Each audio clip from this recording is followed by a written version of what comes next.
పరిశుద్ధ గ్రంథమైన బైబిల్లో రాయబడిన మాట ఏంటో తెలుసా?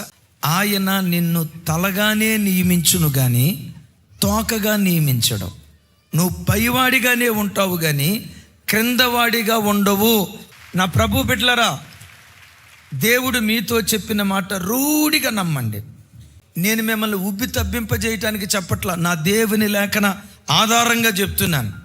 మీరు ఏ కంపెనీలో ఉద్యోగం చేస్తున్నారో, ఏ ఆఫీసులో ఉద్యోగం చేస్తున్నారో, ఏ స్థలంలో మీరు వ్యాపారం చేస్తున్నారో, మీరు పనిచేసే పని స్థలాలలో తోకగా కాదు, క్రిందవారిగా కాదు, నా దేవుడు తన నామ మహిమ కొరకు తలగా దేవుడు మిమ్మల్ని నియమించునుగాక. దేవుడు నిన్ను తలగా నియమించిన తర్వాత దాన్ని రద్దు చేయగలిగిన వాడెవడు? నువ్వు ఎక్కడ బ్రతుకుతున్నావో దాని గురించి నాకు సంబంధం లేదు.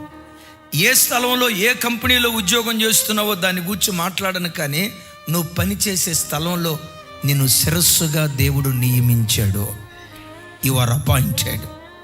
భూమి మీద ఏ ప్రజలైతే తృణీకరించబడుతూ ఉంటారో వీడు కులం తక్కువడు, ఇది పేదదే, వీడు దిక్కులేనోడు, ఇది వెధవరాలు, వీడు చిన్నతనంలోని తండ్రిని కోల్పోయాడట, వీడు ముఖం చూడకూడదు, వీళ్ళ బ్రతుకులు ఎప్పుడు అప్పులు అంటారు, వీళ్ళ బ్రతుకే అప్పులు బ్రతుకురా అని సమాజం కొన్ని స్థితిగతులను బట్టి కొందరిని తృణీకరించింది.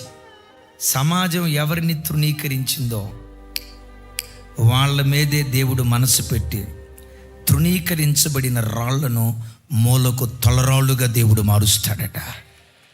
ఈ ప్రార్థనకు వచ్చిన తమ్ముడు, నేను ఎవరైనా చిన్నచూపు చూస్తున్నారా? నీ రంగును చూసి, చెల్లి నీ ఎత్తును చూసి, సరైన ఉద్యోగం లేని స్థితిని చూసి, కనీసం సొంత ఇల్లు కూడా సంపాదించలేక పేదింటిలో బ్రతుకుతున్న నీ పేద స్థితిని చూసి, ఇదెంత, దీని బ్రతికెంత అని నీ గ్రామం, నీ కులస్తులు, నీ బంధువులు, నీ స్నేహితులు, నీ రక్త సంబంధికులు నిన్ను చిన్న చూపు చూస్తున్నారా? అయితే ఒక శుభవార్త, ఒక రోజు రాబోతుంది, నిన్నే మూలకు తలరాయిగా దేవుడు నిలవబెట్టబోతున్నాడు. నీలాంటి వాడిని రాజ్యములకు శిరస్సు వంటి జనంగా దేవుడు మార్చబోతూ ఉన్నాడు. ఏ వీధుల్లో ఏడ్చుకుంటూ నువ్వు తిరుగుతున్నావో, ఏ వీధుల్లో కన్నీళ్లు విడుస్తూ బ్రతుకుతున్నావో, ఏ గ్రామంలో ఏ ప్రజల మధ్యలో ఈ బ్రతికెందుకు, చచ్చిపోతే పోయింది. ఒకవేళ నీ స్థితిగతులను బట్టి, ప్రజల తృణీకారాన్ని బట్టి చస్తే బాగుండు అని అవమానంతో ఒకవేళ నువ్వు రగిలిపోతున్నావేమో, నేను ప్రకటించే నా దేవుడు ఎవరో తెలుసా?